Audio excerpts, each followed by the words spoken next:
America Israel জুটি যদি বাঘ হয় তবে রাশিয়া ইরান জুটি হলো সিংহ। এবার মুখোমুখি হতে যাচ্ছে এই দুই জুটি, যার ফলাফল হতে পারে ভয়াবহ, যেটিকে কেন্দ্র করে দানা বাঁধতে পারে বিশ্বযুদ্ধের, শুরু হয়ে যেতে পারে পারমাণবিক হলোকাস্ট। আমেরিকা যদি ইরানে হামলা চালায় তবে রাশিয়া কোনোভাবেই বসে থাকবে না। গত বৃহস্পতিবার 17 এপ্রিল ওমানে ট্রাম্প প্রশাসন ও ইরানের মধ্যে আলোচনা হয়েছে। ইতালির রোমে আজ শনিবার 19 এপ্রিল নতুন করে পারমাণবিক আলোচনায় বসছে ইরান ও মার্কিন যুক্তরাষ্ট্র। ওমানের মাস্কাটে প্রথম দফার আলোচনার এক সপ্তাহ পর আজ এই আলোচনা হতে যাচ্ছে। প্রথম দফার আলোচনাকে উভয় পক্ষই গঠনমূলক বলে বর্ণনা করেছে। এর মধ্যে ইরানের পররাষ্ট্রমন্ত্রী আরাঘচি পুতিনের সাথে ইরান ও যুক্তরাষ্ট্রের মধ্যে পরোক্ষ আলোচনার বর্তমান পরিস্থিতি সম্পর্কে জানিয়েছেন। তারা এই বিষয়ে পরামর্শ করেই আমেরিকার সাথে দ্বিতীয় দফা আলোচনায় বসছে। বান্ডেল থাকলে প্রতি সেনমানিতে টাকা বাঁচবে। বিকাশ সেনমানি বান্ডেল কিনে জিতুন প্রতি লেনদেনে। পরমাণু কর্মসূচি নিয়ে যুক্তরাষ্ট্রের সঙ্গে আলোচনার বিষয় সম্পর্কে বিস্তারিত জানাতে রাশিয়া সফরে গিয়েছিলেন আরাঘচি। মূলত তার মাধ্যমে রুশ প্রেসিডেন্ট পুতিনকে একটি চিঠি দিয়েছেন ইরানের সর্বোচ্চ নেতা আয়াতুল্লাহ আলী খামেনি। এক প্রতিবেদনে ব্রিটিশ সংবাদ সংস্থা রয়টার্স এই তথ্য জানিয়েছে।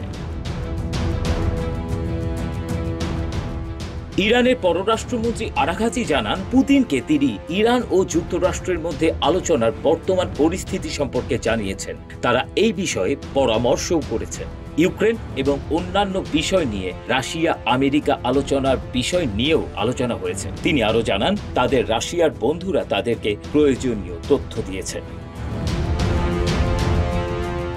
চলতি বছরের জানুয়ারিতে দায়িত্ব গ্রহণের পর থেকে ডোনাল্ড ট্রাম্প ইরানের বিরুদ্ধে তার সর্বোচ্চ চাপ কৌশল পুনর্বহাল করেছেন, যার লক্ষ্য দেশটির অপরিশোধিত তেল রপ্তানি শূন্যে নামিয়ে আনা এবং পরমাণু অস্ত্র অর্জন বন্ধ করা। তবে তেহরান ইউরেনিয়াম সমৃদ্ধকরণ কর্মসূচি বন্ধ করতে অস্বীকৃতি জানিয়েছে।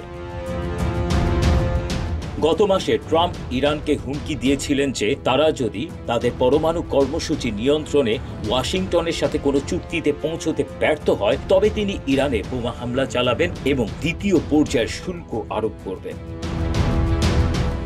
গত 17 জানুয়ারি 20 বছর মেয়াদী কৌশলগত প্রতিরক্ষা চুক্তি স্বাক্ষর করেছে তেহরান ও মস্কো। মস্কোতে ঐতিহাসিক এক কৌশলগত সহায়তা চুক্তি স্বাক্ষর করেছিলেন পুতিন ও ইরানের প্রেসিডেন্ট মাসুদ পেজেশকিয়ান। এর ফলে ইরানে কেউ হামলা করলে তার প্রতিশোধ নিতে আসবে রাশিয়া। তেমনি রাশিয়ার পক্ষে যুদ্ধ করতে আর কোনো বাধা রইল না ইরানের ইসলামী বিপ্লবী গার্ড বাহিনী।